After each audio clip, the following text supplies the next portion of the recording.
20 on me, case emergency. Ain't no cap in my rap. Real I know it's the truck. More profit mean extra. Emerald white out full of pressure. That cereal milk smoking right. But that Obama rent some special. Kansas City, I'm a chief. Shout out to K5 on new one. Country thuggin', I was hustling. I always had it on me. Booming like OJ the juice. Till a nigga told on me. From now on, it's relentless. Ain't no love, we ain't friendly. If she want me on him. No the law, she get the business. No the law, still the motto. Empire. Hello. Welcome in. This is the Birds of a Feather podcast with your boy Q City. We're going to look back at last week's straight denouncing by the New England Patriots. We're going to look ahead to next week versus the Jacksonville Jaguars. Get it popping around the league and in division to see where we're going at looking forward. We're going to do the betting point and give me props and then a little city talk at the end. So come on with me and enjoy this ride.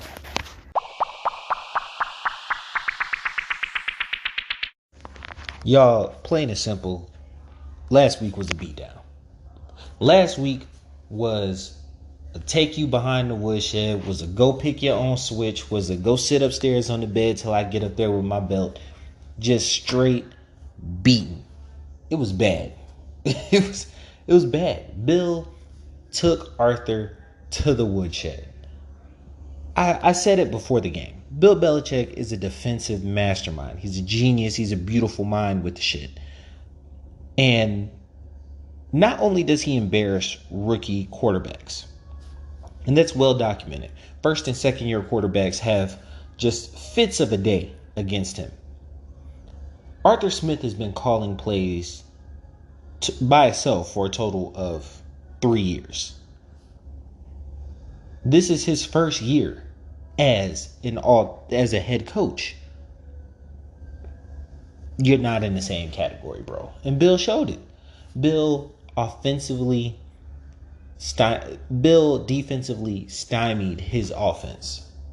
Put him in positions that he was not comfortable in.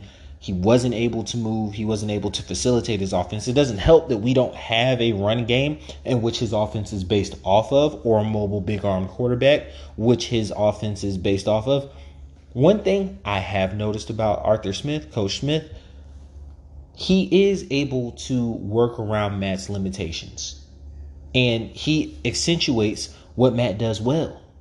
And that's a great philosophy. Coach Belichick makes you play left-handed. He takes away what you do best. What we did best, especially with Cordell Patterson being a late scratch, was work the middle of the field with Kyle Pitts. Bill made sure that shit was done for the night. 2 for 23. 2 for 23 on 4 targets.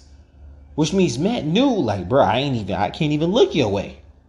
Double covered most, if not all, of the game. Swung coverage over there. Pre-snap, post-snap. Changed it up in the second half and then single covered him. Only to then double cover him on the important possession that led to Matt's pick. We can get into it. The first couple drives were just back and forth 3 and outs. On the third drive, New England starts moving the ball. They've got Stevenson, and they're just giving us a hard dose of runs.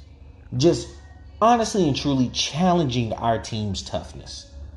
And we didn't answer the bell. We did not answer the call. They only had 134 rushing yards. It's not as though they blew us out the water with a 250 yard rushing game. But it was just the effectiveness of their runs. It was a power running game. Stevenson had 69 yards. Harris had 56 yards. It was just back to back each drive. They're going down the field. And then when you get into the red zone, finally, as I was calling for, Dean Pease called a zone with a man concept. And you lose your man. You lose Aguilar running across the field. AJ has been staying on the right side. He has been staying there. I don't know whose man was supposed to travel with him. I've looked at the all 22. I've seen the all 22. AJ clearly took his man to the back of the end, followed his man to the back of the end zone. It was a busted coverage. Aguilar's running butt naked in the middle of the field, damn near waving his hands. Easy throw for Mac Jones, 7-0. So you're looking at it like, all right, we're down 7-0. Let's get the ball. We hadn't done anything up to this point, but traded 3 and outs. We get down there. We get into a 4th down situation after a bad 3rd down call. Get the 1st down. After 4th downs plagued us the week before, we get the 1st down. There we go. We get another play, another bad spot on 3rd down, and we have another bad spot on 2nd down. We have a terrible play call on 3rd down, in which Matt is like doing this half bootleg rollout shit, and he gets hurt. He gets his toe jammed into the turf and turned around. And you could see from that point on, he was limping. He wasn't 100% from that point on in the game. And it was his right foot. That's your directional. That's your point off when you're throwing the ball. And you don't have that. And you saw that by him being scared in the pocket the rest of the night and arm throwing damn near everything. Matt doesn't have the arm to arm throw things. Like, you're not Aaron Rodgers. You're not Patrick Mahomes. And I've never been one of those people who's been like, oh, Matt is less of a quarterback because he's not those guys. Like, no, Matt excels at timing and rhythm and being in the right offense and delivering the ball to his playmakers. He is the poorest of a poor man's Tom Brady. Like, that's the style of quarterback he is. You know what I'm saying? He is not a guy who's going to draw it up in the dirt, move around, make plays happen, sling it across the yard. He doesn't have that arm. So, like, what are you trying to play like that for? And I'm not sure if it's indicative of that's the offense that's being called. Those are the play concepts that, it requires somebody with a bigger arm to make those throws. And if that's the case, that's bad coaching. But for me, from what I saw, you were compensating for an injury. Now, the injury was caused by a terrible play call, but you were compensating for the injury. And I love the guts. I love the toughness. And he was our best option, as we're going to get to later. But no, that was a terrible play call in that moment. So you get the 4th down. You kick a field goal. You have a false start on the field goal and turns it into a 50-yard field goal that you miss. It is literally shit like that that defines the difference, the swing, the pendulum points in a game. Simple stuff like that. A false start penalty that takes 3 points off the board. You don't convert on the field goal the second time, and they get the ball at midfield. Now, granted, they did not do anything. Dean Pease, he made Mac Jones' day hard, and it didn't really look like it from the stat sheet. But if you watch the game, you realize that we stayed in this game strictly because of our defense. Dean Pease brought timely blitzes, something I've been asking him to do, and it feels like the only reason he was comfortable doing this was because it was a rookie quarterback. You know what I'm saying? Like, are you that afraid to get beat on the back end by somebody who is more experienced? Understandable, fine, cool. If that's how you're going to run it, fine. We're facing another rookie. So we're facing another rookie later this year. So, all right, fine, cool. Matt couldn't really get out the way. Couldn't really move. We traded a bunch of 3 and outs. They get the ball back, and they're able to put up 10 points, put up another field goal, and get 10-0 by halftime. We come out of halftime, go 3 and out.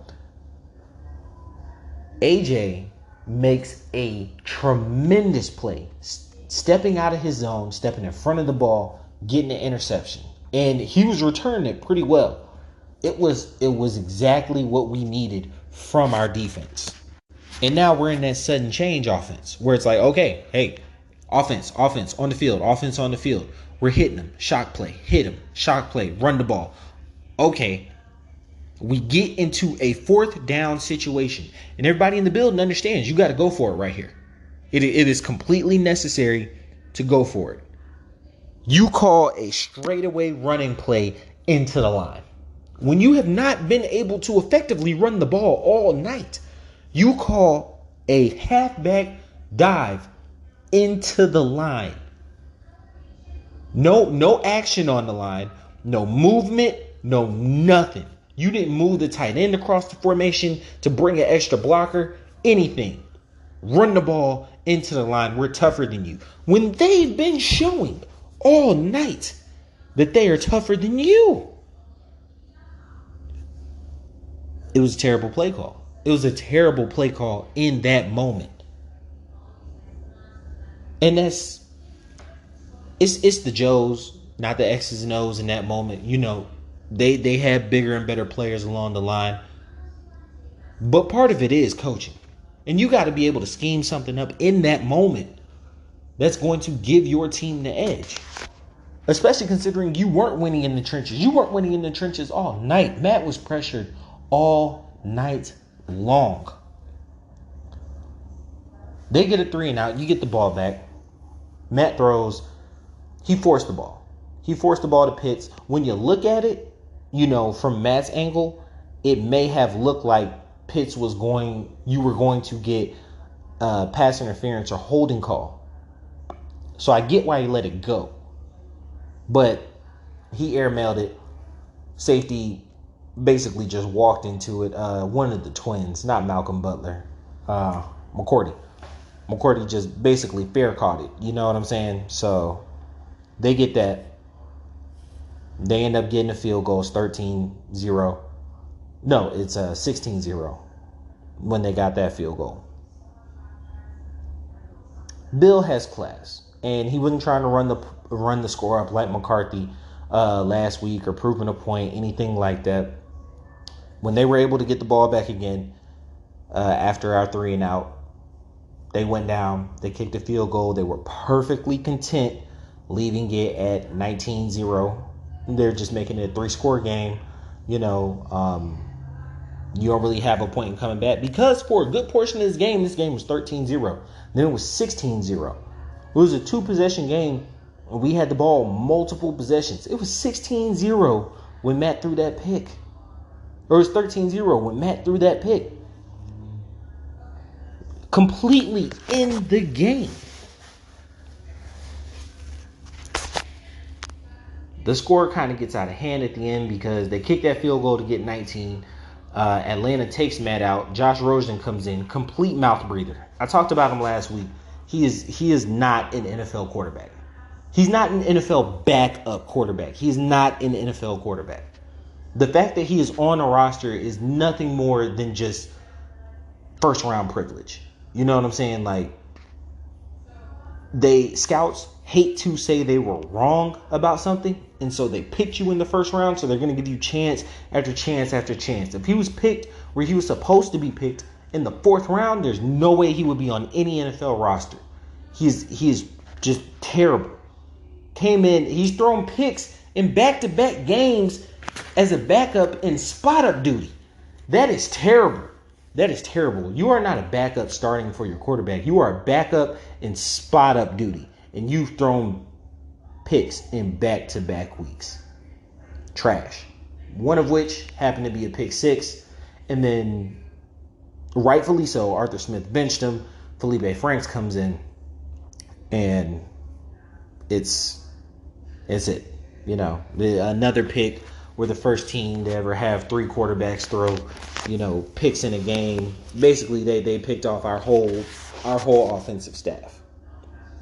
It was hard not only to watch this game, but to decipher this game because it didn't feel as though we were on an even playing field.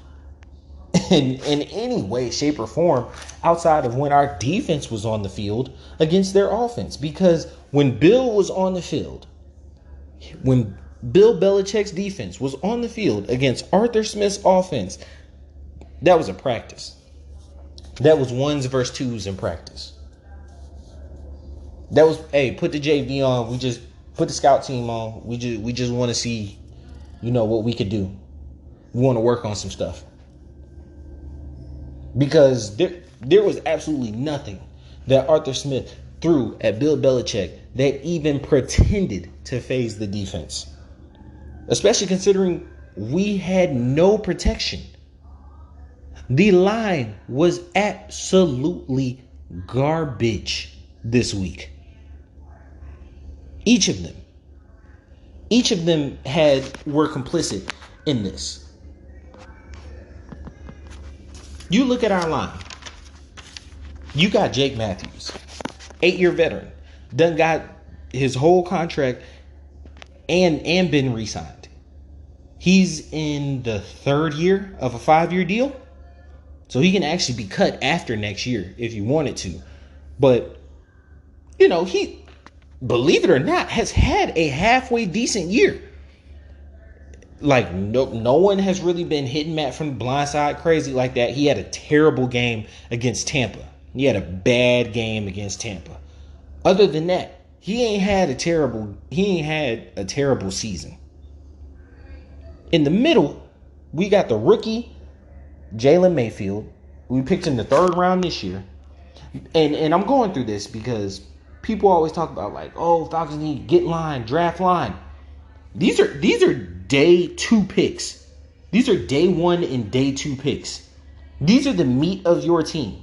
We don't have an offensive lineman starting that was drafted below the 3rd round.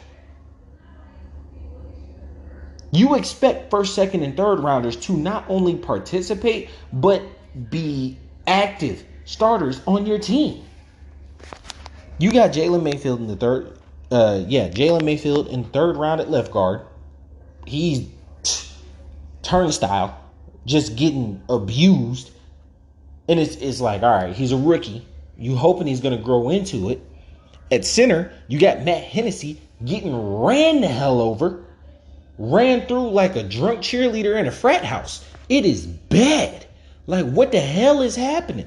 Then Chris Lindstrom, which is wild to me that we have, and this is gonna sound crazy when I say it, one of the best right guards in football on this line.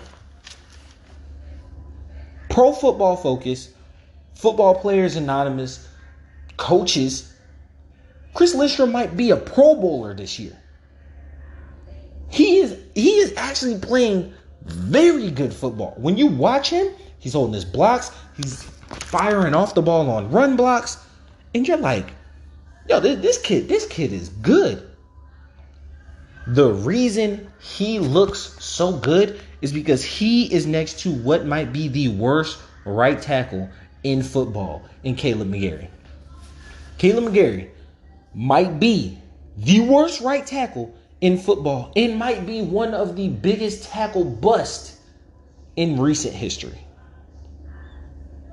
And that's including Andre Dillard and your boy that went to the Giants, number 6 overall, Andrew Thomas. Like, McGarry is trash. And here's the thing, because most people don't pay attention to it. You know what I'm saying? Because we only look at the sexy offensive players. We only look at the sexy skill players or the big name defensive players. McGarry was a 1st round pick. Same year as Calvin Ridley. We traded back into the 1st round to get him. At the end of this year, we have to decide whether or not we want to pick up his 5th year option. There's no way in hell you could tell me that we're picking up his 5th year option. Absolutely no way. Which means this is another blown 1st round pick in the Thomas Dimitroff era. Oh, never mind the fact that we gave up a 3rd round pick to move up to get him. Gave up 2 and a 3. 2 players for one that isn't of starting caliber. We couldn't stop the run to save our life. And it was truly a challenge of your manhood. Of, look, I'm tougher than you. I am better than you. I'm bigger than you. And they showed it each and every play. We have no running game and no playmakers right now. With Cordell Patterson out and them able to double pitch, there was literally nowhere to go with the ball. Russell Gage, in the words of my man, Coach 30, moments too big, not really an athlete, Can't make a play. It was literally all night. It was literally all night with those three. Matt was shell-shocked after the hurt toe. And you could see him flinching in the pocket. And once you get a quarterback to flinch, as a defender, once you get a quarterback to flinch, you know you got him. You know it's over. It's over. Once you flinch, it's over. Because the windows are short. They close super quickly. So if you're not letting it rip, you're not gonna get it in that window. And if you flinch and second guess because you feel the pass rush coming because it hasn't held up, it's over for you. And they didn't allow a crazy number of sacks tonight. It was only 4 sacks. And we got to them 3 times. But the pressure, they got pressure with 4 all night. We got sacks on blitzes, 5 or more. It was no way reasonably that you watched this game and thought that these two teams even played the same sport. And of course, that's indicative of a blowout, but this is back-to-back weeks looking absolutely listless on offense and for the most part, defense. I can't really put it on the defense this game because for the most point, they tightened up in the red zone. They didn't allow much across midfield. Granted, Mac Jones is a rookie quarterback, but they stifled up against the run. Their run defense was not terrible. You know what I'm saying? Their third down conversions, we allowed a couple too many of them, but we had a decent amount of 3 and outs. I think they had 12 drives. Over half of them ended in 3 and outs. Over half. 7. It's hard to ask for much more from your defense. They put us in position. This game was 13-0 for a long time. And then 16-0 in the fourth quarter, where that's a 2-possession game early in the fourth quarter. It got out of hand. They scored, was that 10 points at the end? 9 points at the end to, kind of put it out of reach and whatnot. But this game wasn't crazy out of hand or anything like that. We just had no offense at all. At this point in time, we gotta flush it. There's a whole saying of don't let a team beat you twice. And I had the mindset that coming off Dallas, having a game very quickly might allow you to not process it, not think about it, not deal with it, and just go head first and attack the game. But listening to the safety that picked the ball off, the twin, I get to him. I keep wanting to say Malcolm Butler, and I know it's not Malcolm Butler, and I said earlier that it wasn't Malcolm Butler. McCourty, there it goes. But listening to him on the post-game interview, he talked about the fact that they couldn't practice this week, and of course you probably shouldn't practice after an NFL game, and you got another one on Thursday. Usually don't put on the pads till Wednesday, and you're not going to do a full practice if you have a game the day before. So, we didn't practice this week. And we came down here and all we did was game plan and, try to get our bodies right. Patterson was out because injury, couldn't get his body right. And then you sit there and you realize that you hadn't put on pads again, really, in a game type situation. Even for a serious walkthrough to get some hitting and body time in. The last time you put on these pads, you were getting embarrassed in Dallas. I think Dallas beat us so bad they beat us twice. Bill is awesome and amazing, but I think Dallas beat us twice, and it's an old adage in football: don't let a team beat you twice. But having that embarrassment of a game on Sunday and then truly not being able to watch that taste out your mouth and turn it around right again on Thursday, it was the worst type of recipe. In the last 8 quarters of football, we scored 3 points. And if you take it back deeper than that to the fourth quarter in New Orleans, we ain't scored a touchdown in 10 quarters of football. 9 quarters of football. There's got to be an offensive reckoning coming. We have to get past this and move on. And I think the 10 days off is exactly what's needed. It's like a mini bye. You're not going to do any hitting and touching until next Wednesday. So you got 6 days to basically just get your body right. Wednesday, Thursday, you're going to do walkthrough practice. Wednesday, Thursday, you're going to do practice. Friday, do a walkthrough. Saturday, fly out. Sunday's to Jacksonville. So we're going to flush this and move on. So this week, we're headed down to Jacksonville. On a Sunday, they lost pretty bad to San Francisco. 30-10, they got drugged. Like, you know me, I like the context of the game because sometimes the final score isn't truly indicative of what happened in the game. This time it was. Like that 30-10 that you saw the Bucks put on New York, that was pretty much the same exact thing in this scenario with the San Francisco and Jacksonville. It was 27-3 at one point. Right before the fourth quarter, they scored a touchdown late. San Francisco dominated. They 38 minutes time possession. They ball controlled. They had 2 fumbles. They were able to keep Jacksonville extremely discombobulated for a good portion of the game, strictly by bringing pressure with their front four. And that is a tried and true method that is a problem for Atlanta. And so it is something that we're going to be extremely worried about headed into our game with them later on down the road. But for Jacksonville, it does kind of give us hope. Interior pass rush was something that got to Trevor Lawrence. Now, granted, that gets to any quarterback. But Trevor Lawrence, being a rookie, didn't like seeing that pressure right in his face. Well, we need our Clemson product to get their Clemson product. This is a Grady game. Grady's got to push that inside of the pocket. He's got to collapse it. He's got to basically push the center right into Trevor Lawrence's lap. Now, Trevor can move. That is going to be a problem. My 3 highlight players for this game. You got Josh Allen, 5.5 sacks, 9 tackles for loss.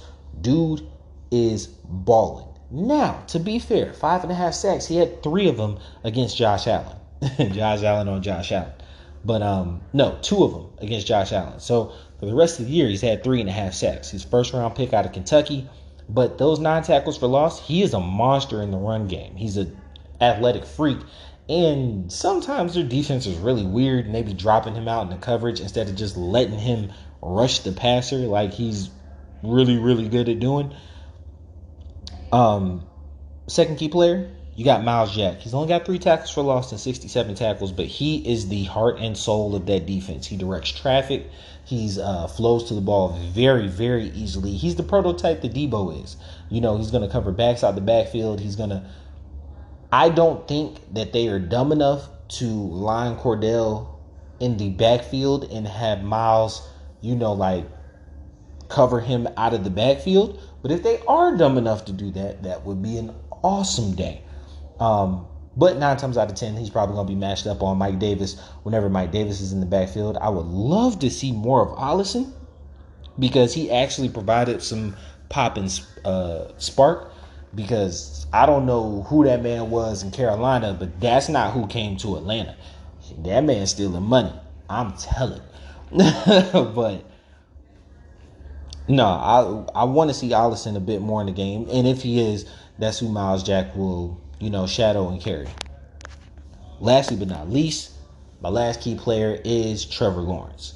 He's got 2,100 yards this year. 10 total touchdowns, 9 interceptions. Basically, 8 touchdowns, 9 interceptions, 2 rushing touchdowns, and I think he has 4 fumbles. So he's turned the ball over more than he's scoring touchdowns. It's to be expected. He's a rookie. But this is football Jesus. You know what I'm saying? Like, we be hearing all that. Like, kid is special. And if you watch him, he's got a cannon. He's got a hose for an arm. So, they're going to challenge Atlanta deep, and they're going to be able to hit our corners and safeties in vulnerable positions, especially if we run a cover 3 shell.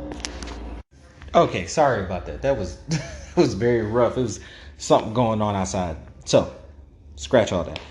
We run a cover 3 shell look, and Trevor Lawrence will be able to bomb us deep. I don't think he's going at AJ. So, of course, he's going to go to the other side to Moreau. And Moreau hasn't held up in coverage this year, really at all.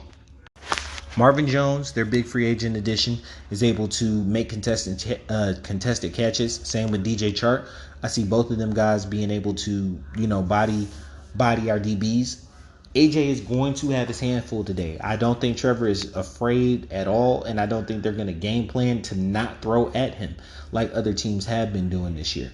Their running game is super suspect and almost non-existent as ours is. So this may be, if we're able to, like the Jets, be able to get them down 7 to 10 points early and they have to completely abandon the run, it might work into our favor, especially because we don't have a dominant pass rush to be able to sit back in zones and kind of come at it from the middle. Coach Urban is a rookie, and offensively, they have long developing plays. I don't necessarily love their offense at all. I think it highlights his talents of a super big arm, and he's mobile. They rarely like roll out, move the pocket. It's usually like him making a play, getting outside and throwing the ball. But if you watch him throw, it's a pretty sight. His offensive coordinator is Darrell Bevel. I think most Georgia fans will remember him. And then on defense, they rely strictly on getting pressure before. Now, if we're able to hold up, I see a huge day offensively because their back end is struggling. They don't rely heavily on blitzes, so I'm not overly worried about them being able to get to Matt in that regard. But if Josh Allen lines up against McGarry, it is going to be a long day. He's got to be able to hold up back there. Keeping it back in like Mike Davis, who is supposedly good at pass protection, might be absolutely necessary to keep our day up and running on schedule. This should be a win, especially considering what we need from our team moving forward. So I'm looking forward to it. Let's go Hawks this weekend. Did I say Hawks? Let's go Hawks this weekend, but let's go Falcons this weekend.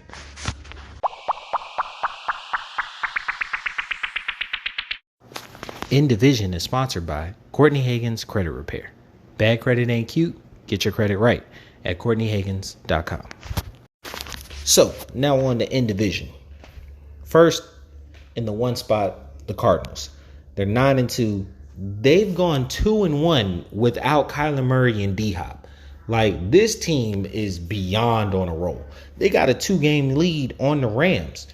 They're a game and a half up on the Packers because they got the tiebreakers. And we're officially at the point in the season. This is 11 games. We're officially at the point in the season where we're going to start talking about tiebreakers. We're going to start talking about mathematical equations in the situation because it's what's necessary. It's what's needed. And I think it helps you look at records with context because all 5 and 5s ain't the same. All 5 and 6s ain't the same. All 4 and 6s ain't the same. You got to be able to understand the context of what you're looking at with a team. So, the Packers are 8-3. They just lost to the Vikings on overtime. It was crazy. Aaron Rodgers messed up his toe. And as I said, like, when that's your plant foot and Aaron Rodgers is far more mobile than Matt Ryan, it's hard to play. It's hard to play when your toe's messed up. The Bucks are at 7-3. They just beat the brakes off of the Giants. They snapped them a 2-game losing streak. Dallas is 7-3 with losing to Kansas City. They've lost 2 of their last 3. And the Bucks are in the 3 spot because they have the tiebreaker over them. I don't think that's going to play a major role if, either one of them switch. You're going to have to go to their spot anyway. And first round, they're going to be massive favorites, either one. Like, the only team that might be, like if you're LA and you have to go to Dallas or go to Tampa, it doesn't overly make a difference. You might want to go to Dallas in the sense of like it's a little less travel time, but both are going to be, a hard game.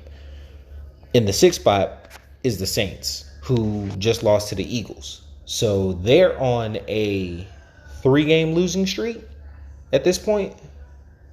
Yeah, they lost to the Falcons, they lost to the Titans, and then they lost to the Eagles. So they're in a free fall. They're not going to be able to, come back up from this long term. That Jameis injury was completely devastating. They just gave Taysom a whole bunch of money. And so here's the thing about him. He is extremely useful in all the capacities he occupies. But if you put him in quarterback position, he then becomes immediately useless in all those other positions, and he's a net negative because you pay him to do all the other stuff. When you put him at quarterback, you can't put him at fullback, you can't put him at tight end, and like he can't get hurt because he's your quarterback. So, and as a full-time quarterback, he's not like a good quarterback. He's got a wonky release. He's super physical, but he's not overly accurate. He's got a hell of an arm for a deep ball, but he ain't breaking you down on time and precision, and like reading zones and whatnot. Like, it ain't him. You don't see if he's gonna take off. Might run a DB over.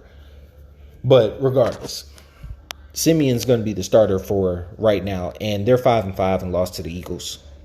The Vikings, they're in the 7th spot. They're 5-5 with that win against the Packers. Now the 49ers are 5-5. They've got the tiebreaker against the Eagles. They're in the 8th spot. This week, they play the Vikings. So that's going to be a huge game for their playoff implications. Technically, we want the Vikings to win. It is more beneficial for the Vikings to win in this instance. Nope, I said that backwards. We want to be 49ers fans this week.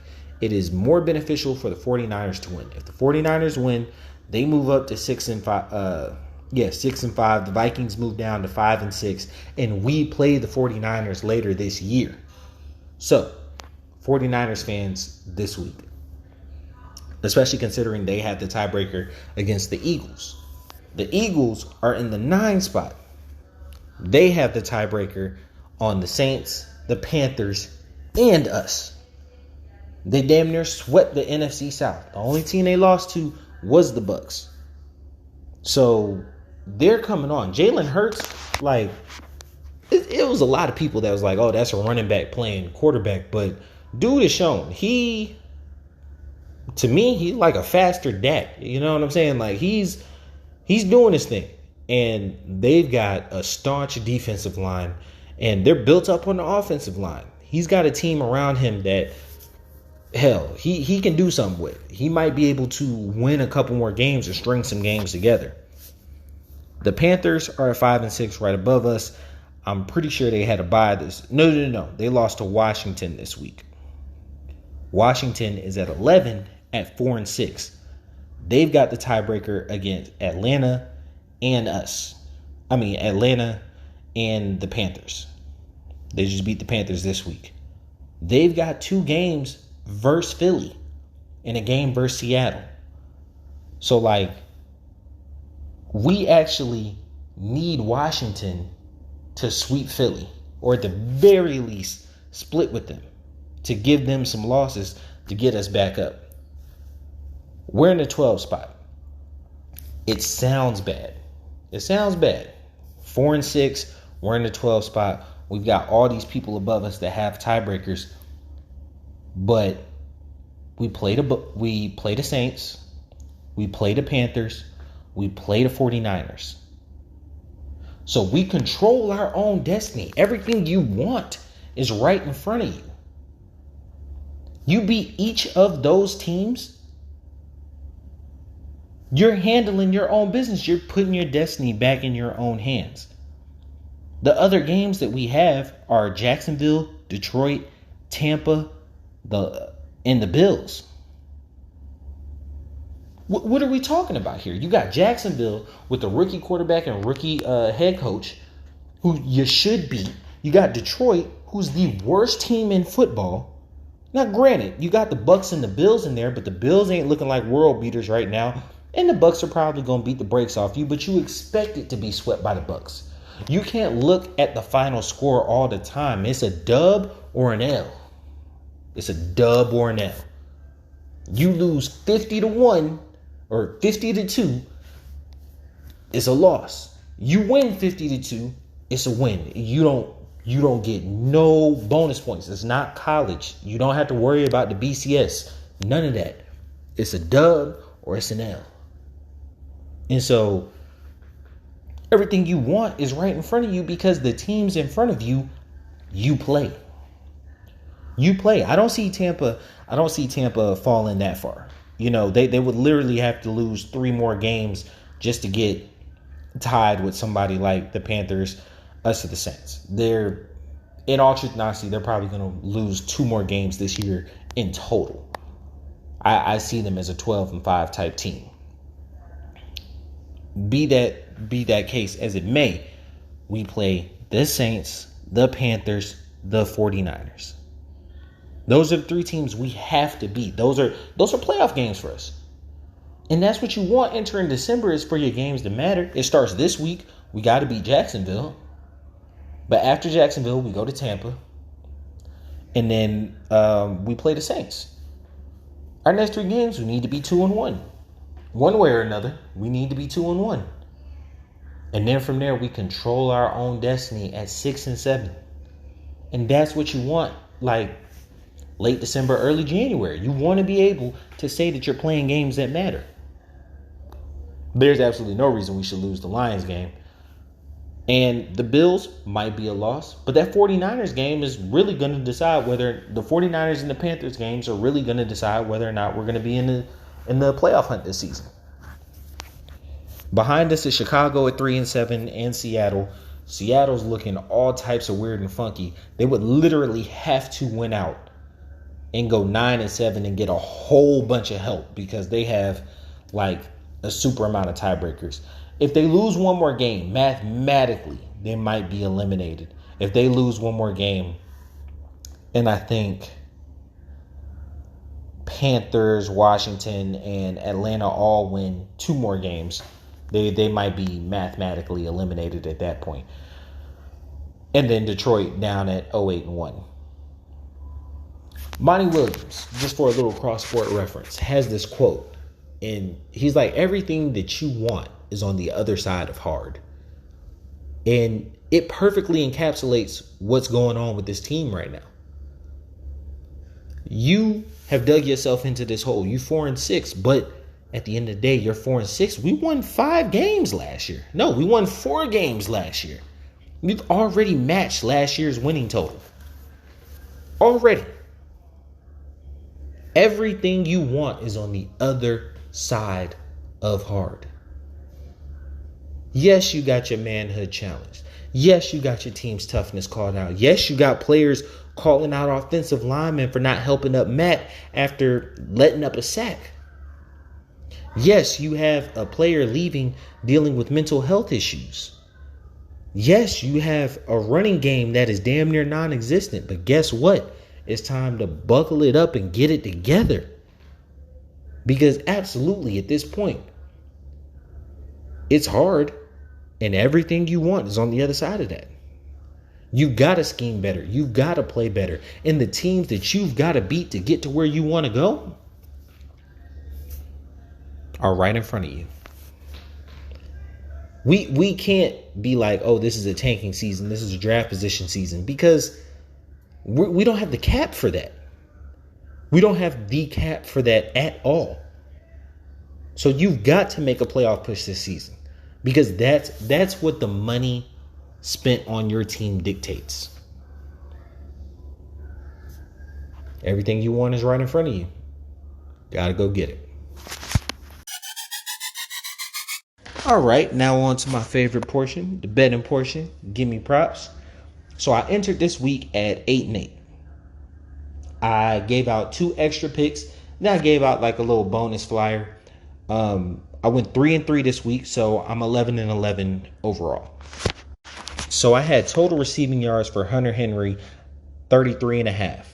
I took the over on that, 25.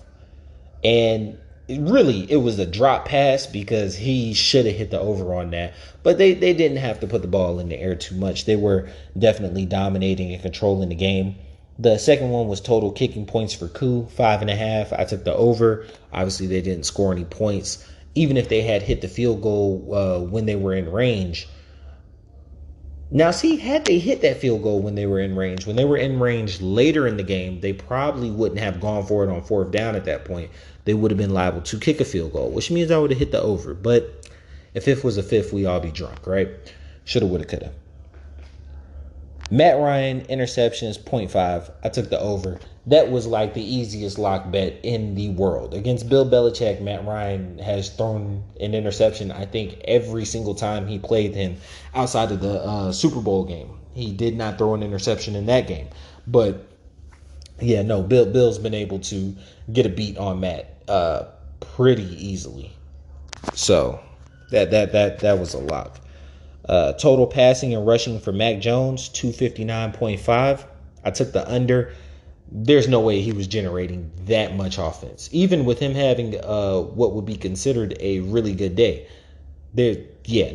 He's not getting 260 yards of offense. He ended up getting 208, and that's with his 3 rushing yards. You know, he was able to get 208, so that was an easy cash on the under there.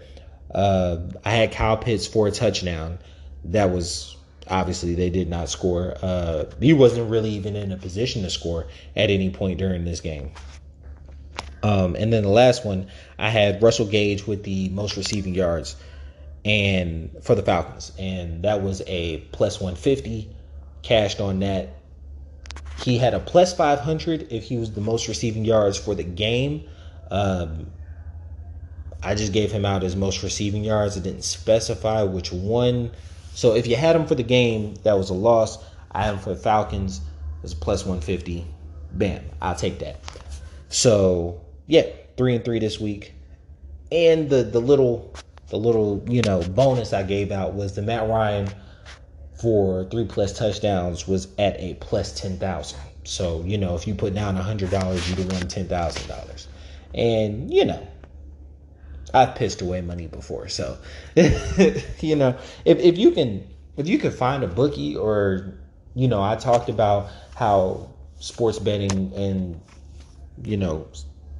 sports book betting is in Georgia and whatnot. So if you can find an out-of-state bookie or whatever, and they're willing to take $10, $20, $30 bets or whatever, like I'm not opposed to taking a flyer every week. Because you never know what is going to hit. You would have put $10 down, you'd have won $1,000, So I guess moving forward, I think I'm going to try to put in a flyer for the week. I'm not going to count it as, my betting, toward my betting record, strictly over the fact because I like to keep my betting record intact. I am at 500 right now, which is not professional betting. On my basketball picks, I'm at 60%. But, football percent, that's 50%, breaking even.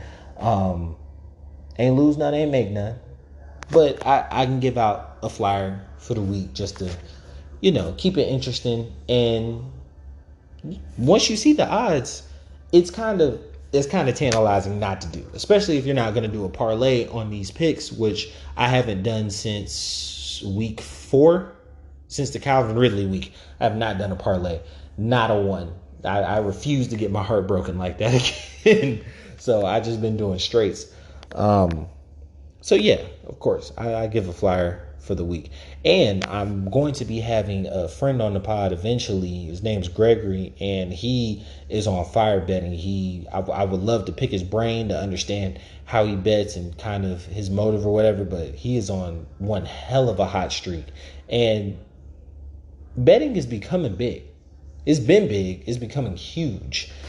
And I think this is a niche that people are gonna find a way about. People are gonna, really start making money off it. There's already businesses dedicated and running around it. And once it makes its way to the average man, like, you're gonna need to know how to maneuver in this space. So having someone who has found a way to maneuver in that space and is pretty knowledgeable about it, I'm definitely gonna link up with him and seeing if I can go ahead and have that done on Thursday's pod. If not, it'll be a separate pod released this weekend.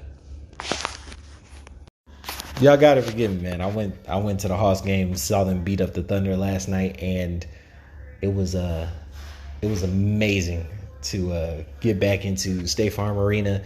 I haven't been there in over a year, honestly, and so it was just real good to be back in there, go back into the city, and support our teams. I haven't been to a Falcons game this year. I watched them on TV, and then I get the all 22 with the Sunday ticket package. You can look it up, and if you just wait like a day, they're usually on YouTube. So if you want to dive into and watch the all 22, I'm always down to talk about it. Give me props, give me more. Message me about it, Q City 11, and we can talk about it. I love talking football, obviously. So,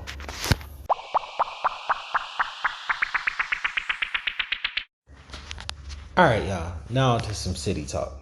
So, I got 3 topics coming up. One of them is very near and dear to my heart, strictly because I've been arguing this point for years, and it seems like I'm always arguing this point with people who've never actually played football. And it came up again this week because of the Falcons' embarrassing loss. So I want to dive deep into that one. The second one is really just Matt Ryan hate and slander and just kind of putting it into context. That's one of the things I really appreciate is context in a sports conversation.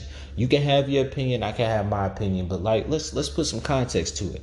And then the last one is really just showing off my analytical mind and really just being money hungry. Like, what brings the most money and entertainment value to the NFL, and what I would do personally with the 17-week matchup. So, first things first, football teams cannot tank.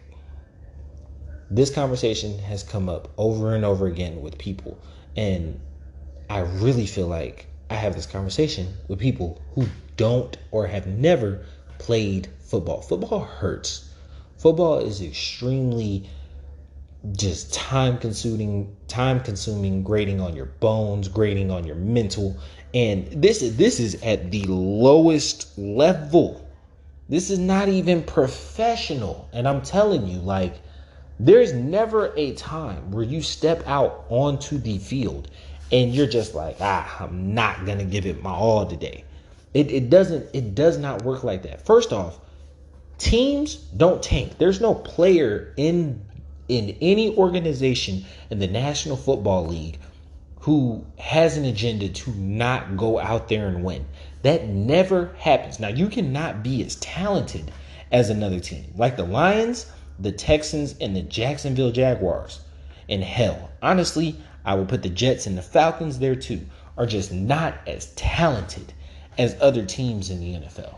So you will lose, and you will lose big sometimes because you're just not as talented, and scheme and coaching can only take you so far. But there is never a player who steps out on the field like, oh, let me lose. Players don't tank. Organizations tank. All right? Now, with that being said, organizations can make moves that benefit the salary structure for a team going long term. But football is a fickle woman, and she waits for no man. So to believe that you have 3 to 5 years to execute a plan is really foolish. Look at Steve Wilkes. Steve Wilkes drafted Josh Rosen. 10 overall. Had a 3-13 season and was out of there. Him and the quarterback. Usually drafting a quarterback buys you an extra year. And he was a rookie head coach. 3-13. Yo, get out of here. Get out of here. Nagy's made the playoffs 3 times with Mitchell Trubisky, who was a terrible quarterback. And they're like, and then got a chance to draft Justin Fields. Now get him out of here. You got Bulls fans chanting fire Nagy at the game. You don't get an opportunity. This is not basketball. This is not basketball. When you hop on 2K and you want to start your association and you're like, oh man, I'm going to draft the worst team and I'm going to trade away my best players and I'm going to tank and I'm going to get picks. And that process usually takes at minimum 3 years. There's almost no organization. Joe Judge is about to get fired. Joe Judge is about to get fired. They fired Jason Garrett. I really don't see how Joe Judge makes it past this season because Gettleman's gone, and why would you keep the coach? You let the new guy pick the coach. He got 2 years. He got 2 years with a quarterback he didn't draft. No. You don't go into games, into seasons. Then on top of that, 50% of the roster changes yearly. Now, like I said, this is not basketball. In basketball, there are 450 players, right? And that's like, oh man, 450 players, best players in the world. Do you know only the bottom 150 players change every year? So there's not 450 jobs that are open every year. It's really only 150 jobs that are open. And 60 of those jobs are filled by drafting. 60 of those jobs are filled by drafting. And then you got to hop on G League and, calling people from overseas. The bottom 150 of the league changes all year, every year. In the NFL, it's 50% of your roster changes. 50% of your roster has turnover. The average NFL career is 3.5 years. That's taking into account people like Tom Brady, who I think has bumped the average up to 4 years at this point. I think it's 3.85. So we'll just call it 4 years. But Tom Brady has played 22 years in the league. He's played 22 years. So he significantly bumped that average up. But I'm going to just take it to somebody he was across the field with tonight. Saquon Barkley. Saquon Barkley was drafted number 2 overall. He is in his 3rd year in the league. Tore his ACL. Does anyone listening to this truly believe that Saquon is going to get a second contract? They might pick up his 5th option. That means Saquon plays 5 years. Might hang around in the league as a backup for another 2. That's a 7-year career. That's a 7-year total career. I don't have, and you lost one due to injury, so really 6. I don't have games to go out there and not win. I don't have time to go out there and not win. This is something that someone has worked for their whole entire life. And you only get these years from about 21, 22, because that's the time you're drafted, about 21, 22 to about 30, 31 to make all the money that you're going to live off for the rest of your life. You can make massive amounts of money, but this is all the money you want to make, like you want to work for. You don't want to retire from the NFL and have to get a 9-to-5. So all the money of your life in this span of time, and it's predicated on how you personally play. Do you see why guys are high strung? Do you see why guys get emotional? And do you understand why there is no such thing as tanking in the NFL? You can't do it. The average NBA salary is about $7 million. The average NFL salary, the average NFL salary. So that's Pat Mahomes making $50 million, or was it $40 million a year? Pat worth $500 million. That's what Patrick Mahomes, with his $500 million contract and the rookie veteran minimums, the average NFL salary is like $875,000. Which means there are way more people making $400,000 and $500,000 than there are people making 10 plus mil a year. The elite players get that money. Most normal guys, they make six figures, and they want to try to make six figures for 7, 8, 9 years. But they don't, and they can't. Most of them will leave the league only playing for a year or two. Now, the money's going up in the league. The average salary hasn't been updated. I am almost certain that it's going to reach 2 million within the next year and a half. Like, so that even the lowest paid players are millionaires. But $1 million is not going to last you for the rest of your life. Even being super fiscal. You know what I'm saying? Because that million gets taxed, your agent, family, you got to break off. Like, no. So if you play 1 year in the league and you get paid $1 million, like, at some point in time, you're going to have to get a job. After playing in the NFL, you're going to have to get a job. And this is stuff that guys think. This is stuff real football players think about. None of these guys want to do that. They're not going out there trying to lose games. So when you say idiotic things like, oh, the Falcons should just tank the rest of the season, I can't intellectually respect you in the conversation. I can't. Because it's like, no. The football teams don't tank.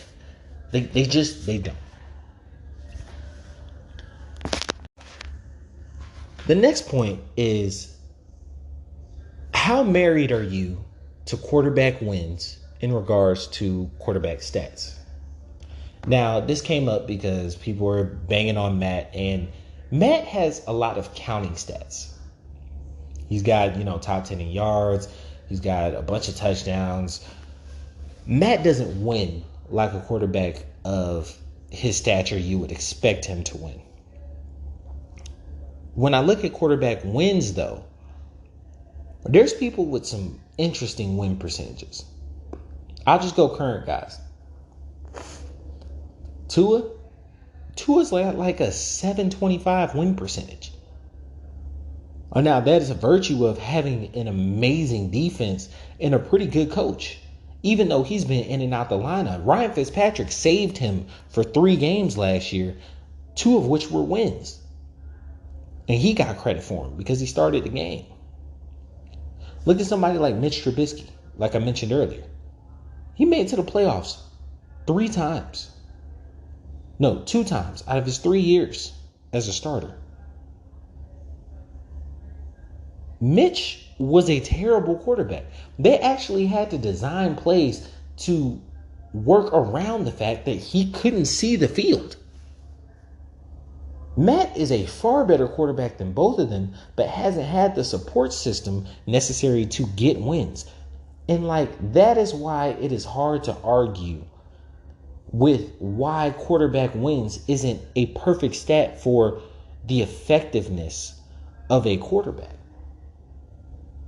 It's more of a nuanced conversation, because when you're sitting here and you're trying to tell someone, well, Aaron Rodgers has never been back to a Super Bowl.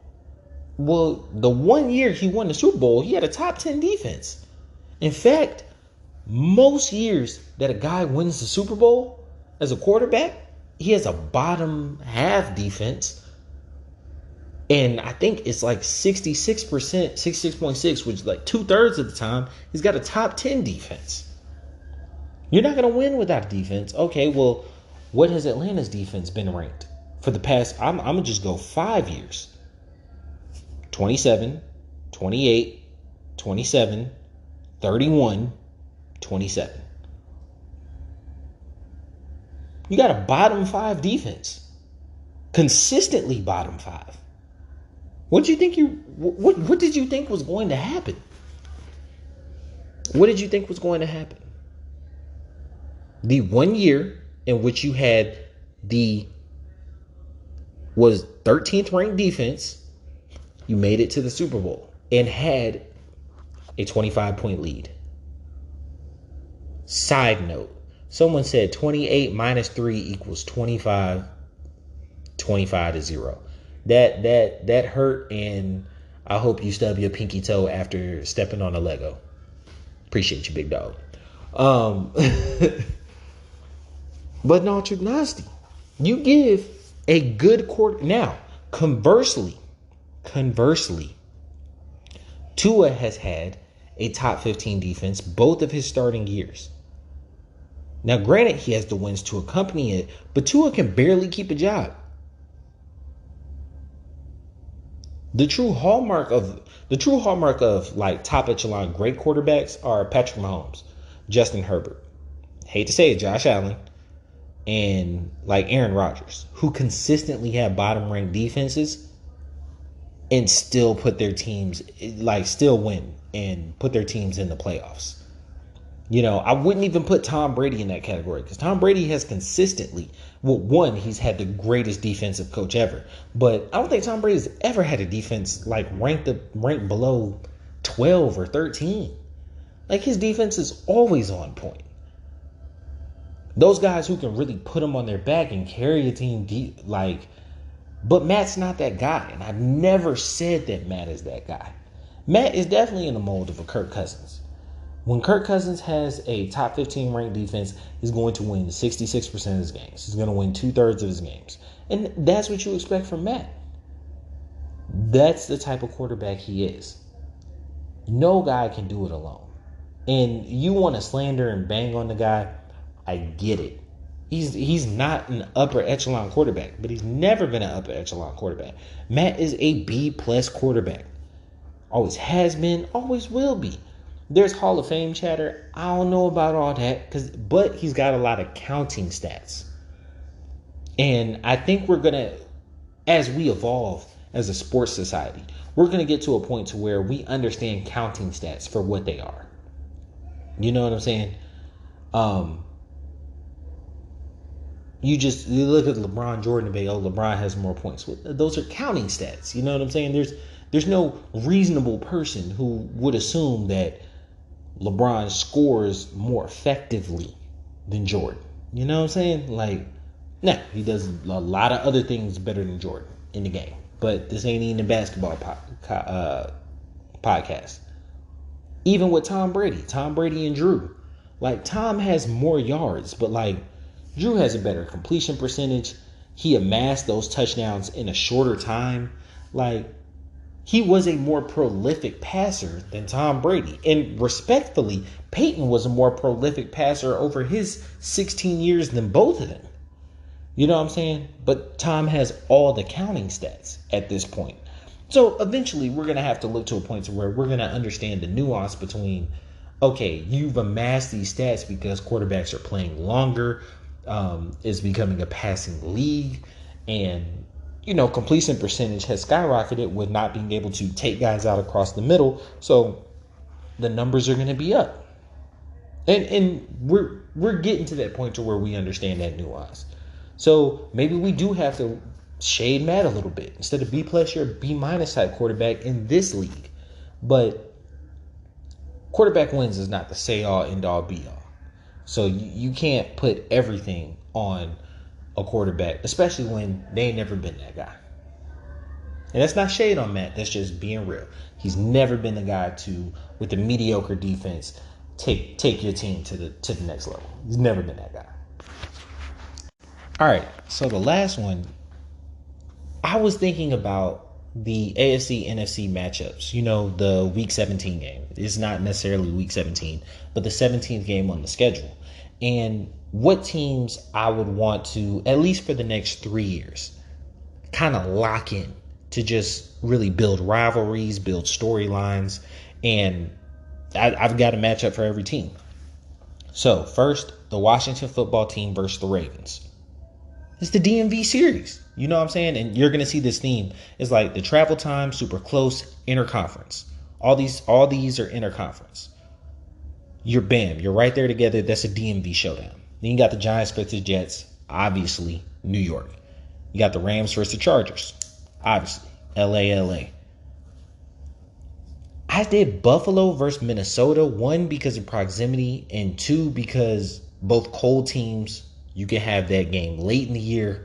Bam, that's a snow game. It fits both teams' aesthetic by being, northern teams. And if Buffalo ever moves to Toronto, you've got a built-in, rivalry coming up, especially with Canada being, a good part of Canada being of American football fans, Minnesota fans around that area.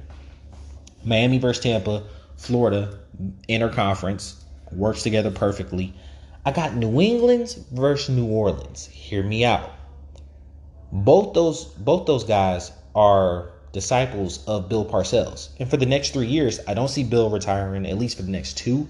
And, Sean Payton's going to be there. I think that allows storylines to build. And, as each team, I see New Orleans picking a signal caller in the draft over the next 2 years. That could be Mac and that signal caller growing together. Cincy versus Detroit, really just for proximity. Not because either one is really riveting or exciting, just because these were kind of throwaway teams and they were in proximity of each other. I got Indy versus Chicago. Now, if you think about the Notre Dame connection and how there's a huge Notre Dame following in Chicago, even though it's in South Bend, Indiana, I think these teams are, very hard interconnected, and them being interconference rivals, they usually don't play much. But when they do play, there's a huge following at each place, and it's not really a super far drive. So, Indy versus Chicago. Pittsburgh versus Philly. Obviously, Battle of Pennsylvania. You got Dallas versus Houston. Battle of Texas. Then, I got Cleveland versus Carolina. There is no rhyme or reason to this. It was literally these two teams were the only 2 left because my other matchups worked out perfectly. So I just threw them versus each other. Jacksonville versus Atlanta. Now, I know most people are going to be like, why? I've got to go back. I'm sorry. I've got to go back. I had a good team for Cleveland. Cleveland versus Arizona. It's the Oklahoma Bowl. That's why I was like, I knew I had this mapped out. So you've got Baker, you've got Kyler, both Heisman winning #1 overall picks from Oklahoma. Now, granted, this is hoping that Baker stays in Cleveland, but that builds for a huge storyline over the next couple years. Then Jacksonville versus Atlanta. I know people are like, oh, why didn't they play Tennessee? No, I've got Tennessee playing Carolina only because 1, interconference. 2, Carolina to Jacksonville is kind of further. 3, Atlanta always plays a Florida team in the preseason. So having that Atlanta-Jacksonville connection, especially with there already being the built-in UGA versus University of Florida in Gainesville and having that game in Jacksonville, it's all mixed together right there. You can't, even though this is NFL, you can't deny the fact that both fan bases are huge, and it's the largest outdoor cocktail party and usually the site of one of those 2 states' intercollegiate, nesting grounds. Like I said, Tennessee versus Carolina. I've got Denver versus Seattle. The reason for this is the old NFC West, the old AFC West. They used to be in the same division. So you put them back, get them their rivalry going on. I got KC versus Green Bay. Mahomes, Rodgers for the next 3 years. Be awesome. I want to see it every single year. You know what I'm saying? As long as they're both still there. And then last but not least, you got the Raiders versus the 49ers. That's just self-explanatory. These are money-making machines, and I think are completely necessary for the NFL. So I don't know how y'all marketing direction works, but I think you should get at me because it's right here's gold. All right, you guys, I really appreciate it. Thank y'all for, supporting me and all you do. Please hit me up, QCity11 on Twitter, Instagram. Follow me. get at me in the DMs, throw me a message. We can discuss it on City Talk. And appreciate it. Thank y'all for support. Like, view, what is it? Like, rate, review, and subscribe. Helps grow the podcast. It helps me build this thing up. And y'all have been doing a great job helping me build this thing up, sharing it. You know, I'm getting more and more plays and views each week. So I really appreciate it, you guys. But if you can, likes, rate, review, subscribe. That. All right, y'all. Enjoy the ride. Like a chopper, licking like I hit the lotto. I want a hottie like mulatto. I'm on here and she on Moscato. I'm in them good till tomorrow. I'm a robber for the Neros. Yo, little laws, I'ma put you on payroll. You smell that aroma? Design the air, it's a party, yeah. Pop a Corona, she moving the body, she working them heels. Gotta go get it mentality. Grocery bag full of celery. Only believe half what you telling me. Keep a 20 on me, case emergency. I wake up early every morning. Thank the Lord and get the bag. Hustle hard, get the cash. Stack first, then I'm showing my ass. Gotta go get it mentality.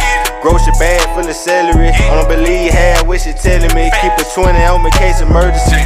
My babies, that's who I grind for. That's who I do it for. Like the Navy, that's who I'm toting that iron for. Keep one in the head like a thought, nigga. Yeah, I fuck with Ty, he a boss, nigga. Foot on their neck, I exhaust, nigga. Niggas cross me, so I cross, nigga. Them stripper was lit last night. 500, what it cost, nigga. Shit was really legit last night. Had them hoes at the house, nigga. Instagram, Snapchat, Triller. What they say about Jay, he a go-getter. Used to have them fat sacks in the grove, nigga. Late nights, early morning, my dough, nigga. You smell that aroma? Design the air, it's a party, yeah. Pop a Corona, she moving the body, she working them heels. Gotta go get it mentality. Grocery bag full of celery. Only believe half what you telling me. Keep a 20.